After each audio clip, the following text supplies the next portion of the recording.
And finally, we'll take a look at chops like Fine Line that put it all back. King Richard Petty went for a wild ride down the front straightaway. Well, that was then, and this is now. And it's time to take a look at Spills and Thrills of 1989 on this, the Christmas edition of Raceweek. Hello, I'm Ben Dodge, and I welcome you to the excitement of motorsports once again. Well, it's time to take a look at Thrills and Spills of 1989. To look back and reflect on some of the wildest and perhaps most exciting crashes of the 1989 season. The thrill of victory and the agony of defeat will be told once again on this edition of Raceweek. And what does it all have to do with where we are right now? Well, this is Fine Line Speed and Fabrication. It is a fabrication shop in Stafford Springs, Connecticut, where they put together some of the cars that thrilled us in spectacular crashes during the 1989 record books. Davey Allison would show him a thing or two as he'd take a long slide down the back straightaway area and literally end over end and up on his roof and back on four wheels. But that didn't stop the young Lion. He was ready to go back and rejoin in the competition.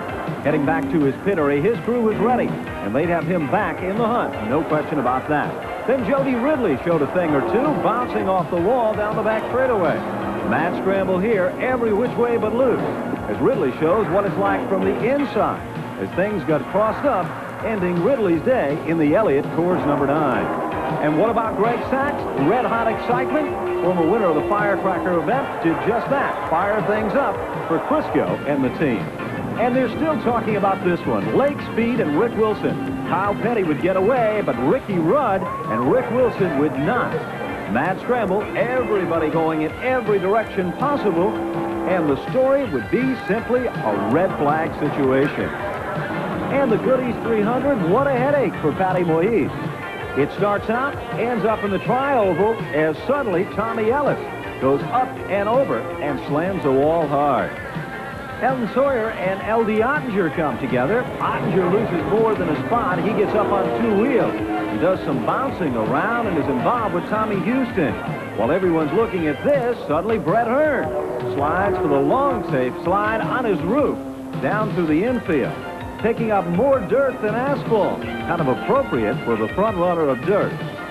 Brett Hearn is okay, and Tommy Houston looks to get back to the pit area to get back into the hunt. It'll take more than flour and biscuits to get in the competition. Last lap, no guts, no glory. Dale Jarrett, Jeff Bodine come together.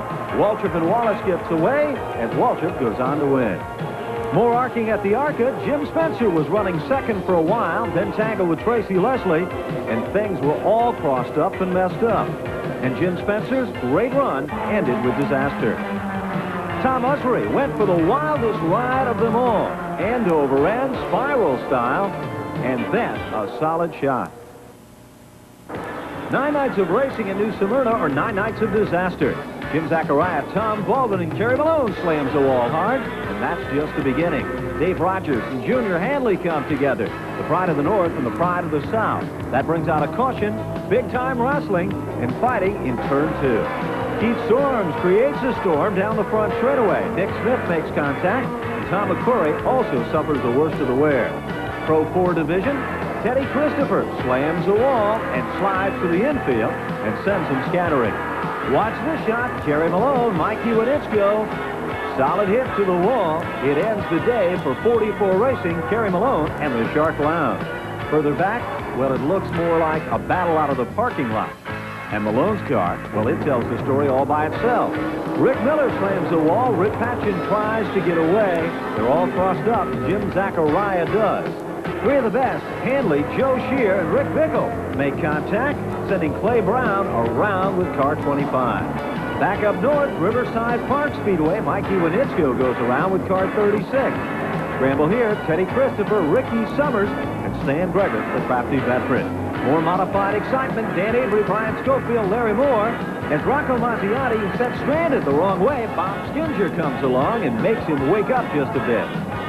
Then it was time for the Texas Tour. Mesquite, Texas would be the setting, and the dirt modifieds of the North would put on a show. And what a show, as Bob McCready was up and over, then suddenly back down, he'd pull away. Showing the worst of the wear, he was not out of the hunt there. Thompson Speedway, Icebreaker 1989. The best of the NASCAR Modified Tour, well, almost the best. Wayne Anderson, Bo Gunning, Charlie Pastriak would be involved, and Tommy Bowles. Then Mike Stefanik takes up flying and goes end over end back on his wheels and somehow later rejoins in the competition. Jeff Fuller shows it from the inside, around and about, and what the wall looks like from the opposite direction as Stefanik goes flying by. And more spinning. Larry Moore and Brian Ross this time as Tony Ferrante will tag the wall hard with car number 3. Then Mike Christopher does a 360, snags the wall hard with car 82. His brother Ted will get away. The rest of the field won't be so lucky. Gary Leach is on the front straightaway upside down, showing the worst of the wear with car 64. The streets do it just like the SK. The Pro Stocks see Rosenfield and Taylor come together. Bud Lights at Hudson Speedway, Jeff Crowley gets away, but the 27 is not quite as lucky. At Lee USA, it's more act in the act tour as Matt Wasowski gets crossed up, Scott Backhand gets involved, and Dick Belisle shows the worst of the wear. Like a swarm of bees, they come off the turn, get crossed up, and get stung just a bit in this one. And it looks like Billy Decker has a problem coming off the turn. He gets crossed up and tells the story. What happened out there?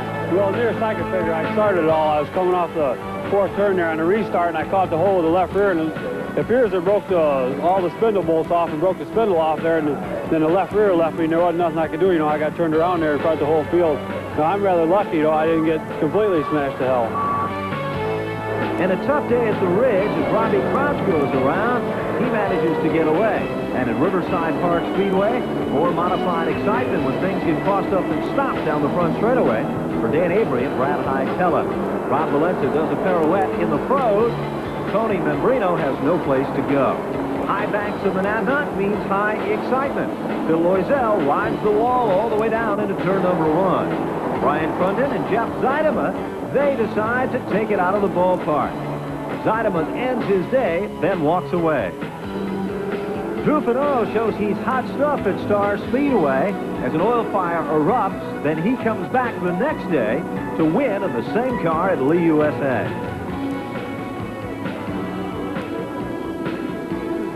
Super competition is up next at Lee USA, where the Super Modifieds get up on 2 and use their wings for more than aerodynamics to set things straight on the front straightaway. And where there's smoke, there's fire at Star Speedway, and the Super Modifieds are what get things heated up here. At the Stafford Motor Speedway, well, Carl Pastriak is looking for his first win. Reggie Ruggiero suffers the worst of the wear and rides the wall. His day ends not with a smile. And Tommy Butler, Jomo come together. Butler shows the worst of the wear. Then at Riverside, Brian Schofield slams the wall hard and warns Eric Leclerc about the whole deal. John Lobo Jr. gets some help from Tony Papali, and Tony Membrino is also caught in the hunt. D'Alessandro is on his way to a championship as John Cody tries to play leapfrog over Michalowski. Indianapolis Raceway Park, the hunt, loses the hunt here with car number 9. And Rick Fuller, well, no place to go with car U2. And that wouldn't be the only story at Indianapolis Raceway Park. It was tire after tire. Tom Baldwin, George Kent,